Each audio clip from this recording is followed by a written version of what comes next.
how's the week gone? Just having a kind of a whole week to stew about that game and not have another one in between. Well, main thing we were trying to do was trying to get the taste out of our mouth. You know, it was a tough loss, so we just been maintaining, trying to focus on, you know, getting better each and every day.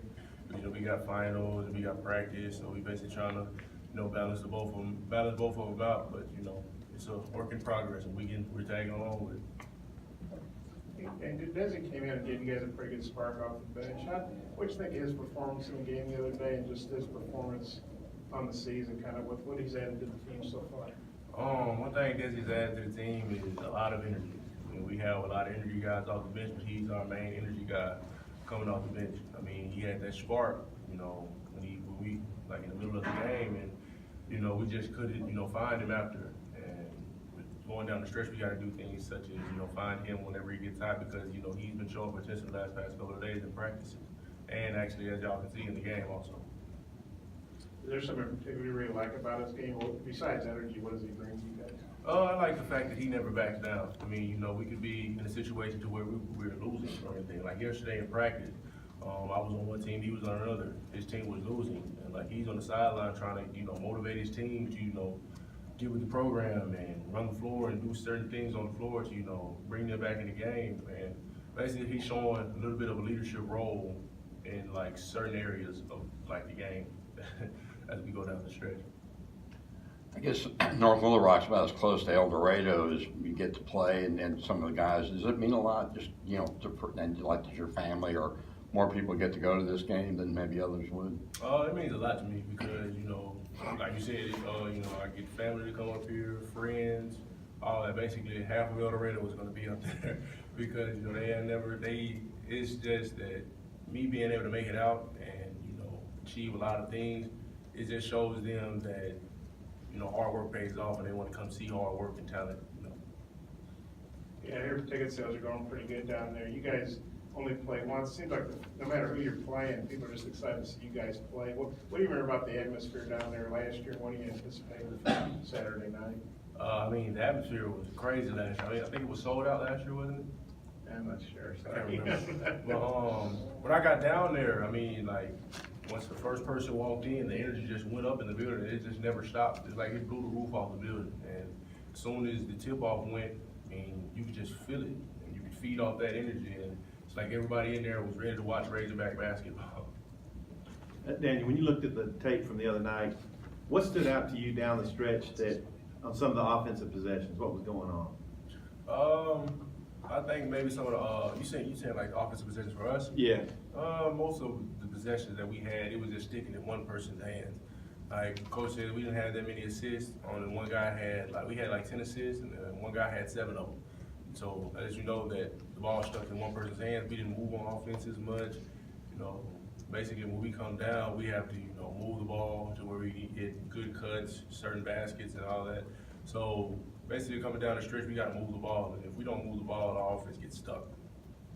It looked like on their last possession, you were trying to front Bassey and you fell down. Do you feel like he hooked you, or did you just lose your balance, or kind of from your perspective, how did that play go down? It probably was a little bit of both. I just know that in that situation, I need to stay on my feet, you know, be strong, just stay on my feet. So, because if I would have stayed on my feet, they would have never got that basket on the backside. They would had to come help me when I fell on the ground.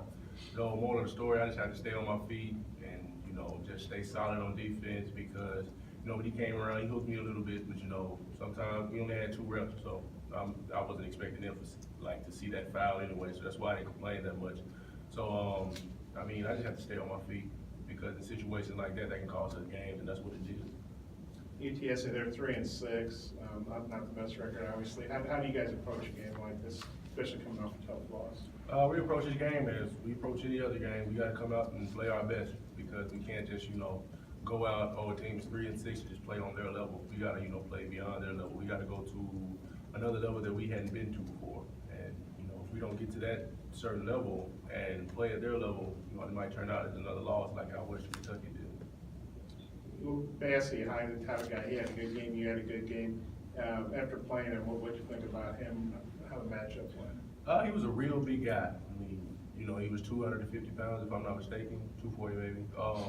And, you know, it's going against a guy like that, you get tired quick because, you know, you're trying to battle with him on the inside and, you know, with him being just a freshman, I mean, he has a lot of potential and he's gonna be a great player.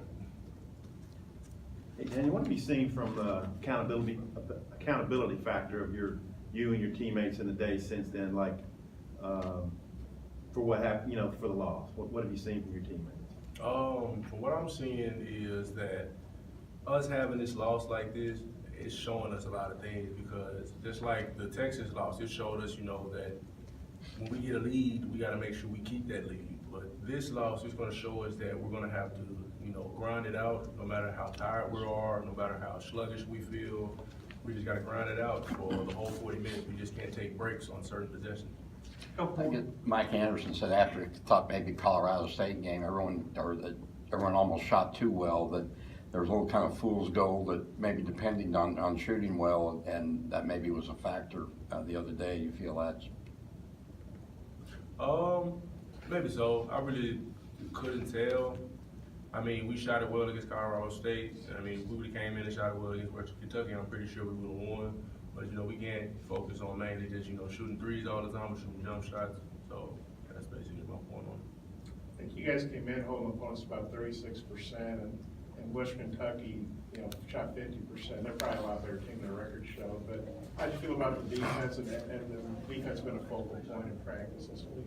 Defense has been a main focal point in practice because in certain possessions throughout the stretch where we played Western Kentucky, we just, you know, didn't guard well. I mean, I didn't protect the basket. They were attacking the lanes too easily, and I was getting buried in the post, and it's just that we have to fix those things, you know, going down the stretch because we have, you know, a real big conference, and we're trying to make it fall. Anything else, Dan? All right, appreciate it. Thanks for coming in.